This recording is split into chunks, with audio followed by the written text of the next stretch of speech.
आपल्या सोबत आहेत भाजपचे नेते आमदार आशिष देशमुख. आशिष भाऊ, संजय राऊत यांनी काल म्हटलं की शरद पवार गट काँग्रेसमध्ये विलीन व्हायला पाहिजे.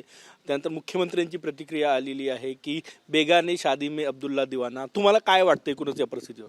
नाही, बेगाने शादी में अब्दुल्ला दिवाना यांनी टीएमसी ही काँग्रेसमध्ये मर्ज होण्याच्या नंतर अपेक्षा व्यक्त केली की शरद पवारांची राष्ट्रवादी काँग्रेस देखील काँग्रेसमध्ये मर्ज व्हावी. मला वाटतं की बेगाने शादी में अब्दुल्ला दिवाना यांची अशी इच्छा आहे की शरद पवारांना काँग्रेसमध्ये मर्ज करून त्यांना राज्यसभेचं विरोधी पक्ष नेतेपद द्यावं.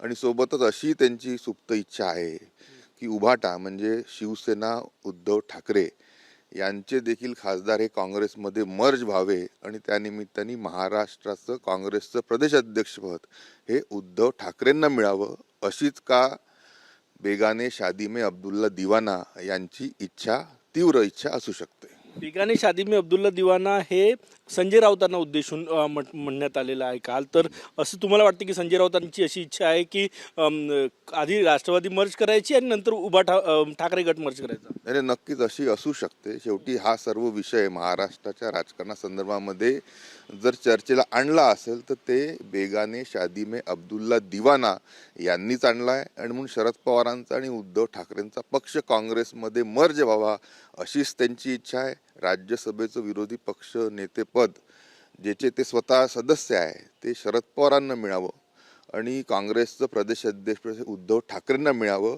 यासाठी शर्तीचे प्रयत्न ते दिल्ली दरबारी काँग्रेसच्या करत आहेत. असं तुम्हाला वाटतं की ज्यांचं राजकारणाची सुरुवात वंदनीय बाळासाहेब ठाकरे यांच्या कट्टर हिंदुत्वापासून झाली ते काँग्रेसचे प्रदेशाध्यक्ष उद्धव ठाकरे स्वीकारेल असं वाटतंय?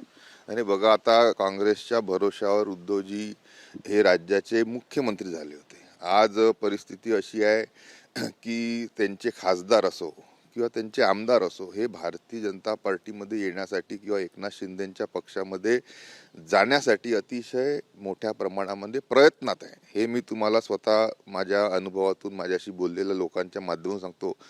असं जर होणं थांबवायचं असेल तर नक्कीच मोठ्या पक्षामध्ये म्हणजे काँग्रेसमध्ये हे खासदार आणि आमदार जर विलीन झाले तर त्यांची गत ही ममता दिदींसारखी होणार नाही. त्यासाठीच असे प्रयत्न चालू असतील. काँग्रेसनं मूड बांधणं सुरू केली, एकूण तिची तयारी तर सुरू केली असं वाटत नाही ना? कारण की सगळे टीएमसीला इन्व्हिटेशन, शरद पवार गटाला, तुम्ही म्हणता की उद्धव ठाकरे गटही मर्ज होण्याच्या तयारीत आहे. नाही, आता या सर्व संदर्भामध्ये डुबत्या जहाजामध्ये तसे जर मुरब्बी राजकारणी असतील, अनुभव राजकारणी असतील तर जाणार नाही, पण मरता क्या न करता अशी परिस्थिती आहे.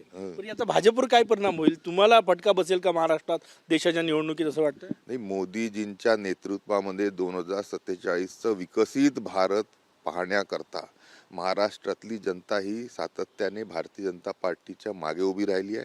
समोर देखील येणाऱ्या काळामध्ये भाजपा आणि भाजपाच ही महाराष्ट्रामध्ये नक्की सत्तेत येणार आहे. एक शेवटचा प्रश्न करी, तुम्ही जो सुरुवातीला विधान केलं ते अत्यंत मोठं आहे. म्हणजे तर याचा आधार काय की उद्धव ठाकरे काँग्रेसचं प्रदेशाध्यक्षपद स्वीकारेल, तेही काँग्रेसमध्ये मर्ज होणार, याचा आधार काय आहे? नाही, हा सर्वच विषय ज्यांनी समोर आणला संजय राऊतांनी ते कोणा पक्षाचे आहेत? म्हणून ते स्वतः त्यांच्या पक्षाबद्दल न बोलता दुसऱ्याच्या पक्षाबद्दल बोलतायत. म्हणजे त्यांच्या मनामध्ये देखील सुप्त इच्छा, जी त्यांच्या पक्षाची इच्छा असू शकते, जी त्यांच्या पक्ष नेतृत्वाची इच्छा असू शकते, हाच त्याच्या मागचा घोतक आहे. खूप खूप धन्यवाद. कॅमेरामॅन सचिन सायमसह गजानन माटे, TV9 मराठी, नागपूर.